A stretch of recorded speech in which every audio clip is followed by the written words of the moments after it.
O endividamento pode ser do tipo bancário.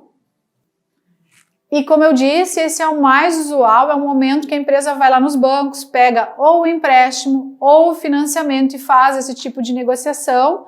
Ele também pode ser tributário, normalmente optarem pelo lucro real, ou seja, a carga tributária não ser muito elevada. Mesmo assim, pode ser que haja um endividamento tributário aqui também com a folha de pagamento, né, com o INSS dos colaboradores, ou com alguma atuação fiscal. A gente encontra muitos casos em que o imposto lá do passado não foi declarado corretamente e isso acarretou nesse endividamento, ou empresas que têm lojas de conveniências maiores e que acabam aí tendo problemas, por exemplo, com ICMS ou PIS e COFINS, tá?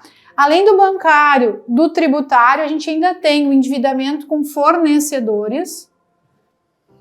Há casos em que o empresário entende que precisa discutir com a companhia alguma questão jurídica, por exemplo, e acaba então ficando aí com uma dívida a ser discutida. Nesse caso, normalmente, que entra esse tipo de endividamento.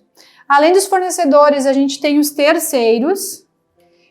Esses terceiros é o endividamento do próprio sócio, às vezes, né? A gente pode considerar como um terceiro, ou aquele recurso que algum familiar emprestou, é muito comum nas empresas familiares. Enfim, aquele tipo de recurso que entrou por uma fonte de terceiros aí para dentro do caixa e que precisa ser pago em algum momento. Lembrando que você precisa medir tudo, conhecer as suas dívidas, independente se você está pagando ou não mensalmente alguma parcela, tá?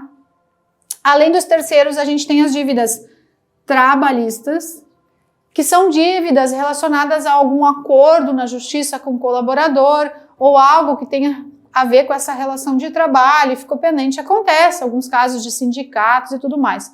Mas o usual é os depósitos judiciais aí em relação a algum processo ou ação trabalhista, tá? A gente poderia separar dos terceiros aqui os próprios sócios, né?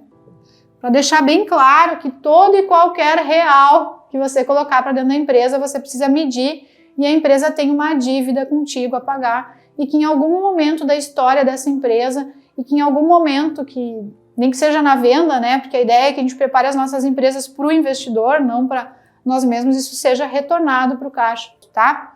O que é importante saber? Que todas essas dívidas, elas precisam ser somadas, né?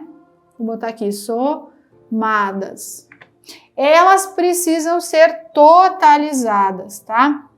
Claro, o ideal seria que a sua contabilidade estivesse 100% organizada e que ela refletisse a sua situação patrimonial. Ou seja, de um lado a contabilidade tivesse o ativo com todos os bens e os direitos adquiridos ao longo da existência e de outro lado os passivos, todas as dívidas, para que você consiga entender exatamente o quanto você deve para cada um. No mercado, a gente percebe que alguns empresários não têm um alinhamento tão claro com a sua contabilidade e acabam não utilizando ela com fins gerenciais, o que não é legal. O legal é que você tenha um contador que te traga essa informação já preparada, possível de ser gerenciada pela própria contabilidade. Mas é importante também que você assuma esse papel de conferir se todas as suas dívidas realmente estão listadas, né? Se você realmente entende o quanto você deve para cada uma dessas fontes de financiamento. A gente costuma dizer que existem então os passivos, a gente pode falar isso, que isso são passivos, né? Aí lá vem a Rosane com o raio da contabilidade, né? Mas é só para que você consiga fazer essa analogia. Que isso são os passivos que você tem, e a gente também pode dizer que essas são as fontes de recurso.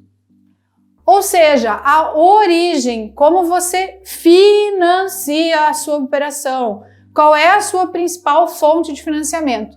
Tem empresas que trabalham com a fonte de financiamento dos sócios, ou seja, na hora de montar esse quadro e entender todo o endividamento, a maior linha, né, aquele valor que está lá, o capital que movimentou esse motor, foi o dos sócios. Então é uma empresa que a gente diz que foi financiada, né, pelos sócios, por capital próprio.